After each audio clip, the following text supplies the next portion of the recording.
नमस्कार। चलिए आज एक बहुत ही दिलचस्प सफर पर चलते हैं और जानते हैं कि हमारे बैंक खातों का इतिहास कितना पुराना और हैरान करने वाला है। ये कहानी प्राचीन अनाज के गोदामों से शुरू होकर आज के डिजिटल वॉलेट तक पहुंचती है। ठीक है, तो इस पूरी कहानी को बेहतर ढंग से समझने के लिए हम इसे 5 खास हिस्सों में देखेंगे। इससे ये पता चलेगा कि आज हमारा पैसा असल में काम कैसे करता है।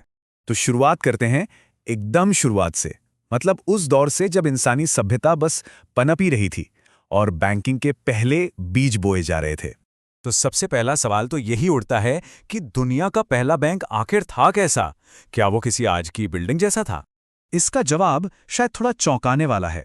देखिए, पहला बैंक कोई आलीशान इमारत नहीं थी, बल्कि एक जरूरत को पूरा करने का तरीका था। उस जमाने में मंदिर और अनाज के गोदाम ही एक तरह से बैंक का काम करते थे।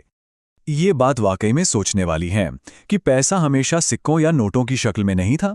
उस जमाने में अनाज और मवेशी ही असली दौलत थे और इन्हीं से लेन देन और कर्ज दिए लिए जाते थे। मतलब जरा सोचिए, उस जमाने में भी बैंकिंग इतनी एडवांस हो चुकी थी कि उसके लिए बाकायदा कानून बनाने पड़े। बेबीलोन की हम्मुराबी संहिता में ब्याज, कॉन्ट्रैक्ट और जमाकर्ता की सुरक्षा जैसी चीजों के लिए नियम लिखे हुए थे। अब कहानी को थोड़ा आगे बढ़ाते हैं और चलते हैं मध्ययुगीन और पुनर्जागरण काल के यूरोप में। ये वो दौर था जब बैंकिंग के सामने एक नैतिक संकट खड़ा हो गया था, लेकिन उसी संकट ने जबरदस्त नए आइडियाज को जन्म दिया। तो यहाँ एक बड़ी दिलचस्प मुश्किल खड़ी हो गई। एक तरफ व्यापार को पैसे की जरूरत थी और दूसरी तरफ धर्म कहता था कि ब्याज लेना तो पाप है। अब ऐसे में व्यापार और अर्थव्यवस्था आगे कैसे बढ़ती? लेकिन इटली के कुछ बहुत ही होशियार व्यापारी परिवारों ने इसका भी तोड़ निकाल लिया। मेडिसी जैसे परिवारों ने बैंकिंग के ऐसे नए तरीके ईजाद किए जिनसे नियम भी ना टूटे और काम भी हो जाए। और उन्होंने जो हल निकाला वो कमाल का था। सोने की भारी भरकम तिजोरियां लेकर घूमना खतरनाक था, तो उन्होंने विनिमय पत्र यानी बिल ऑफ एक्सचेंज का आविष्कार किया। मतलब एक शहर में पैसा जमा करो और दूसरे शहर में बस ये कागज दिखाकर अपना पैसा ले लो। सिंपल।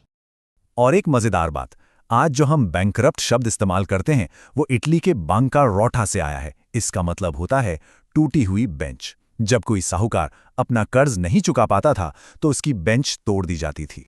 चलिए अब लंदन चलते हैं, जहां एक बहुत ही अहम मोड़ आया।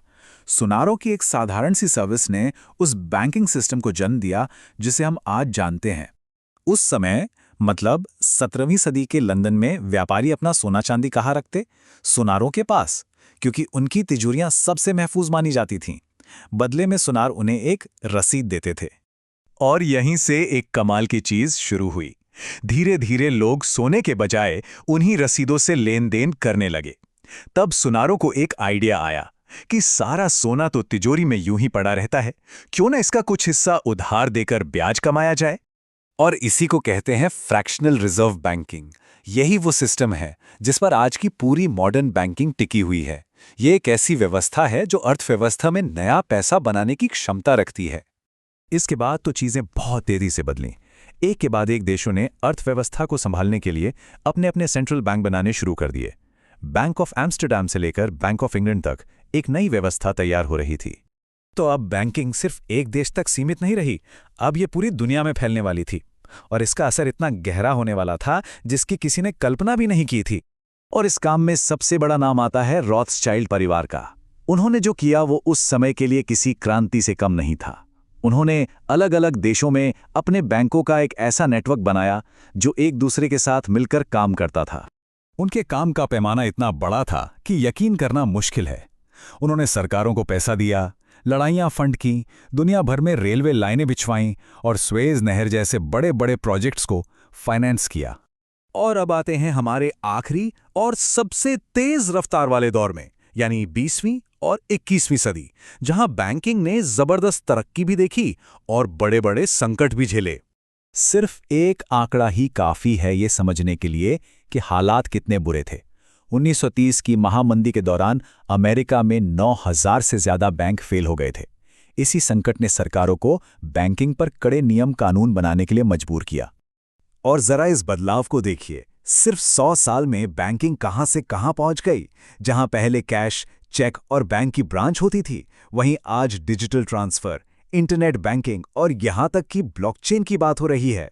पिछले 50 साल तो जैसे रोलर कोस्टर राइड रहे हैं। पहले स्विफ्ट नेटवर्क ने ग्लोबल पेमेंट्स को आसान बनाया, फिर नियमों में ढील दी गई जिससे ज़बरदस्त तेजी आई, और फिर आया 2008 का वो बड़ा वित्तीय संकट जिसने पूरी दुनिया को हिला कर रख दिया। तो मिट्टी की गोलियों से शुरू हुआ ये सफ़र क्रिप्टो करेंसी तक आ पहुंचा है। इस पूरे इतिहास से एक बात तो साफ है कि बैंकिंग कभी एक जगह नहीं रुकती, ये हमेशा बदलती रहती है। सवाल ये है कि इसका अगला रूप क्या होगा।